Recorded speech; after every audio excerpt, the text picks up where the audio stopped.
La barre des 40 degrés a été dépassée dans de nombreuses localités du sud-ouest. Lundi 11 août, reportage à Toulouse. Des habitants ont tenté par tous les moyens d'échapper à la fournaise.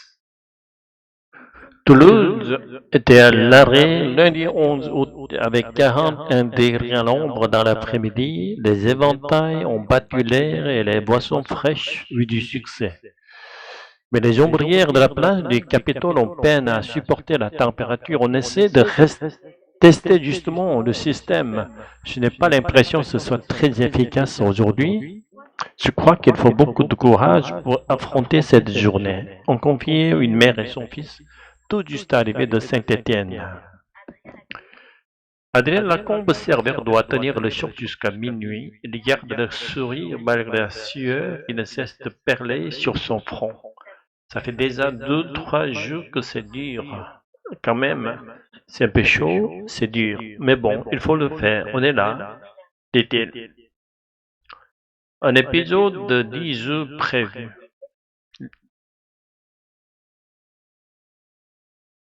Les quais de la Garonne d'ordinaire, si fréquentés, étaient déserts. Les Toulousains suffoquaient plus encore à la sortie du métro. La rame n'était pas climatisée.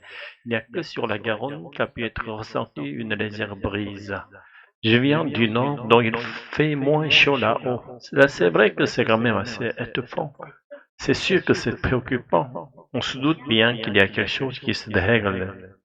Maintenant, est-ce qu'on peut y remédier? Ça, je ne sais pas, a commenté un homme.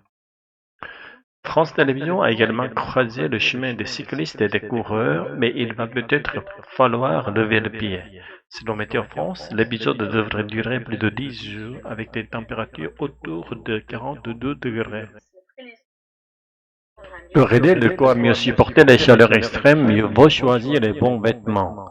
Depuis plusieurs années, les marques se sont adaptées au réchauffement climatique. En pleine vague de chaleur, chacun sa tenue. Ce lundi 11 août, il y a ceux qui optent pour le chaud, d'autres pour le débardeur. Anne, elle a choisi la robe. Je m'habille le plus légèrement possible. Donc généralement en robe sans manches avec des petites sandales ouvertes, détaille-t-elle. Un pantalon et un peu ample en tissu et puis une chemise en un, décrit à son côté un homme. De nouvelles matières. Depuis quelques années, des vêtements en matière anti-chaleur gagnent du terrain dans les magasins. Chez Célio, on mise sur le lyocell, une nouvelle fibre à base de pulpe de bois. Il va être thermorégulateur dans le sens où il ne va vraiment pas tenir chaud. Il va être thermorespirant, vraiment léger et agréable à porter, explique Sandra Barbotto, directrice de zone. De sérieux atouts selon un client venu s'équiper pour la canicule. C'est hyper léger, il faut se sentir bien dans sa peau quand on s'habille, même quand il fait chaud, confie-t-il. Comme lui, les clients sont nombreux à être séduits par ces matières innovantes. Elles représentent près de la moitié des ventes cette année, un succès que la marque a bien compris au point de faire durer la collection d'été plus longtemps. Il y a 10 ans, juste après les soldes, on aurait sorti beaucoup de nouveaux costumes avec des couleurs un peu plus sombres, des matières un peu plus épaisses. Et aujourd'hui, on se rend compte que la météo fait que nos clients ont encore besoin de produits qui sont très légers. Poursuit Sandra Barotto. Ou de fondamentaux, innover, miser sur de nouvelles fibres ou bien revenir aux fondamentaux dans un atelier de Normandie. Tous les vêtements sont dans l'air. Réputés pour être légers, les ventes s'envolent comme les températures. Le chiffre d'affaires de la marque a plus que doublé en seulement 3 ans. On s'attendait à avoir en effet un pic un petit peu plus important sur cette période à partir d'avril. J'avoue que cette année, ça a été assez impressionnant, commente Chloé Vasseur, la responsable technique de Lison. Pour répondre à la demande, elle a même dû recruter une couturière supplémentaire. Lundi 11 août, une grande partie de la France a été confrontée à de fortes chaleurs. Les organismes sont donc soumis à un rude épreuve.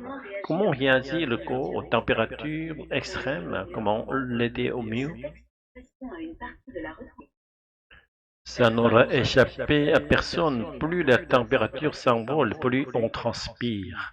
C'est la première réaction de notre organisme pour éviter la surchauffe, car la sueur a un effet refroidissant lorsqu'elle s'évapore. En cas de forte chaleur, on peut perdre plus de 2 litres d'eau par jour. La seule solution pour éviter la déshydratation, boire régulièrement. Le cœur lui aussi est mis à rude épreuve. La fréquence cardiaque s'accélère avec des risques pour des personnes fragiles. La pompe cardiaque a besoin de pomper plus de sang pour irriguer les organes périphériques. Quand le cœur est dépassé, notamment quand on est déshydraté, on peut avoir une baisse de tension, car cela peut aller jusqu'à la perte de connaissance, détaille le docteur Martin Ducret, médecin du sport. Les coups de chaleur. Encore plus grave, la canicule peut provoquer des coups de chaleur. C'est une défaillance brutale de l'organisme lorsqu'il n'arrive pas à s'adapter, notamment chez les personnes âgées. Les symptômes sont la fièvre, des nausées, des vomissements, des maux de tête, des propos incohérents, voire des hallucinations. Dans ce cas, il faut absolument appeler le SAMU en composant le 15. En conséquence du réchauffement climatique, les méduses prolifèrent en Méditerranée, mais aussi dans l'océan Atlantique et en mer du Nord. Un banc de méduses a été inspiré par la situation de pompage de la station nucléaire de Gravelines.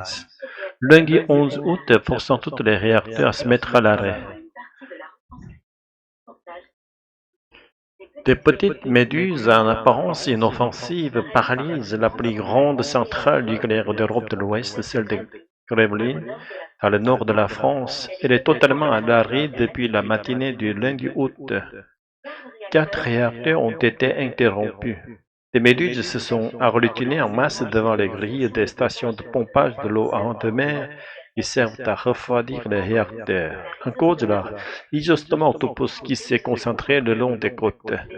Les arrivées massives de ces accumulations de méduses sont généralement liées à des phénomènes de courant qui vont prendre tout le groupe et les ramener vers la côte et qui vont avoir tendance à les concentrer. Explique Delphine, professeure en océanographie à l'Université d'Aix-Marseille. Pas de pénurie d'électricité. Quelles sont les conséquences d'une mise sur pause de la centrale? IDF explique que les réacteurs se sont arrêtés automatiquement selon le protocole de sécurité. Ces arrêts n'ont pas eu de conséquences sur la sûreté de l'installation, la sécurité du personnel ou sur l'environnement.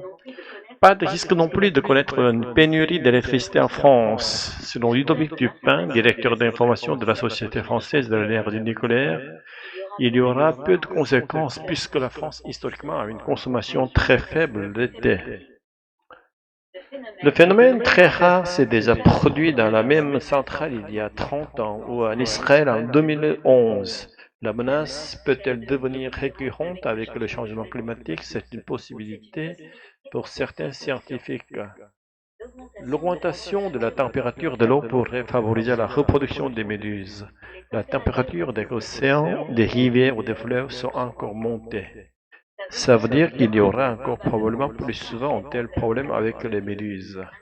Indique Roger Spultz, chargé de la campagne nucléaire pour les Greenpeace français. EDF prévoit un retour à la normale dans la centrale de Gravelines d'ici quelques jours.